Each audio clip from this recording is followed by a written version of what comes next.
So as we move forward here, we just talked about the shortened muscles, the lengthened muscles, and then Wendy's favorite term, the 5K, 5 kinetic chain checkpoints. This is where it all starts.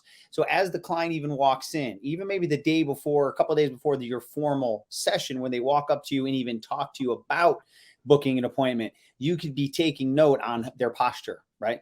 Do they stand, depending on how you're seeing them? Is their head in a neutral position? Do they shift to one side? Is one shoulder elevated over the other? Or depending if you're seeing them from further away, when they walk towards you, when they stand, are their feet straight? Do the feet turn out? What's going on in their pelvis? So these are just things even in a static posture that we want to look at. So you've got the foot and ankle, the knee, the lumbopelvic hip complex, then you got your thoracic spine, your shoulder, and your head and neck. Those are the key things that you're going to look at as baseline. And then from there, we're going to watch how they might deviate off of the normal posture as we either add movement. Sometimes they'll have movement dysfunction just in the static.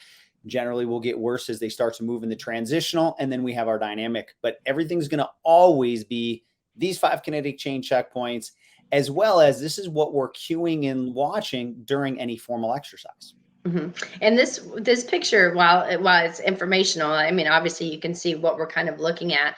It does show that this individual has, I mean, I know it's just a cartoon individual, but the shoes are on. What I think is one of the main things that you want to do is have the client remove their shoes.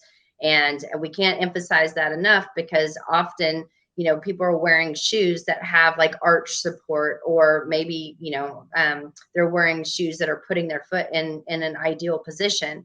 I want to see, how do they move without that support? And it really does allow you to see someone's arches. Do they pronate? Meaning, does their feet flatten when they do that? Are they pronating and then their feet turning outward? Do their pinky toes rise? All that information is super important when you're doing some evaluations. And if the shoes are on, you're not really getting a good look at what's happening without support.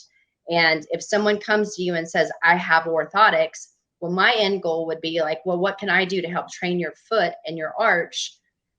So therefore you don't need those orthotics. And it's kind of like a, wait, what? Because people say that I have flat feet. And unless you were really born with flat feet, which is a very small population, then it's because you have weak arches, your muscles in your feet are weak, and that's what's flattening that arch out.